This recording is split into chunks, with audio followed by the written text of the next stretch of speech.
The United Nations is urging countries to act now to slash carbon pollution and curb global warming. Especially vulnerable small coastal states like Vietnam. The Paris Agreement goal of capping global warming at 1.5 degrees Celsius will slip beyond reach unless nations act now to slash carbon pollution, curb energy demand, and suck CO2 from the air.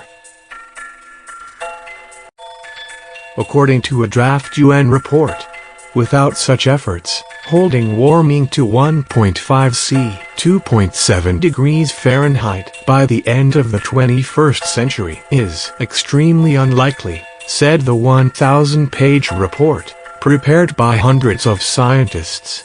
There is a very high risk that under current emissions trajectories and current national pledges, global warming will exceed 1.5 C above pre-industrial levels. On current trends, Earth's thermometer will cross that threshold in the 2040s, said the report. Pressure for the lower temperature target and the report came from nations whose fate could turn on the half-degree difference between a 1.5 C and 2 C world. Rising seas, for example, threaten the existence of small island states and could displace tens of millions in Vietnam, Bangladesh and other countries with densely populated river deltas.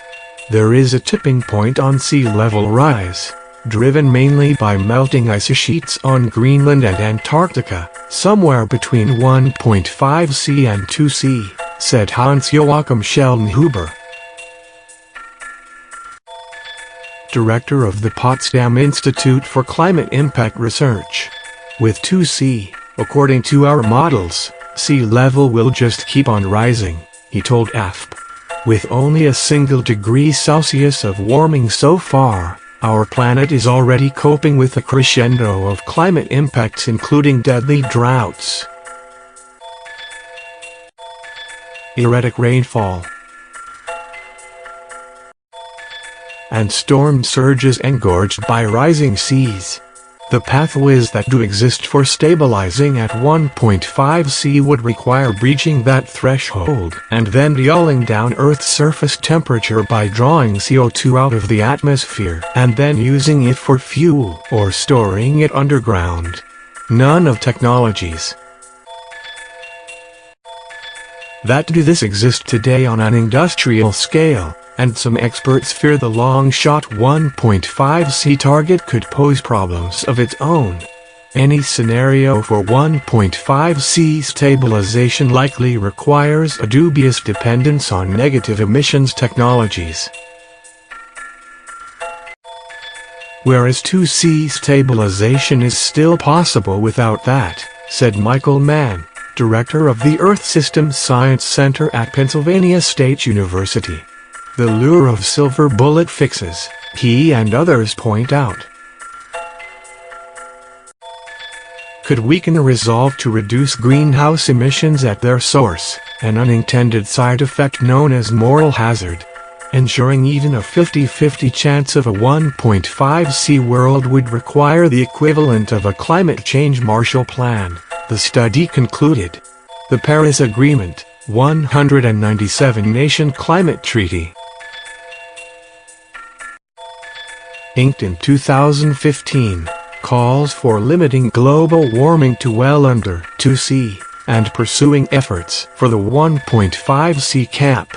All countries made voluntary carbon-cutting pledges, running out to 2030. At the same time, the UN's Intergovernmental Panel for Climate Change (IPCC) was mandated to prepare a special 1.5 C report covering impacts and feasibility. The final version, vetted by governments, will be unveiled in October. Lifestyle changes by 2050, carbon dioxide emissions would need to fall to net zero, meaning that any CO2 released into the air would have to be offset.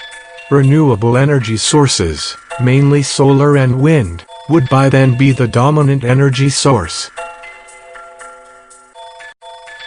and burning coal a distant memory. Other planet-warming gases such as methane and HFCs would also have to be drastically reduced.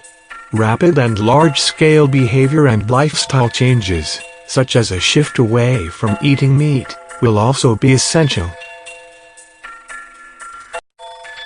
The report said, "We don't have any margin for less than total commitment," said Chris Field, director of the Stanford Woods Institute for the Environment in California and a former co-chair of the IPCC's Working Group 2. Tackling climate is making serious investments more than making exactly the right mix of investments. IPCC officials and scientists cautioned that the report, which has already gone through 3 rounds of editing by scientists, is bound to change before it is approved by governments at a meeting in October. Drafts are collective works in progress that do not necessarily represent the IPCC's final assessment, said IPCC spokesman Jonathan Lin. The current review cycle is the first in which government officials will submit comments. The final approval process is a dialogue between governments, which have requested and will use the report, and the scientists who have written it, he told AFP. The video is sponsored by Cntronic.com.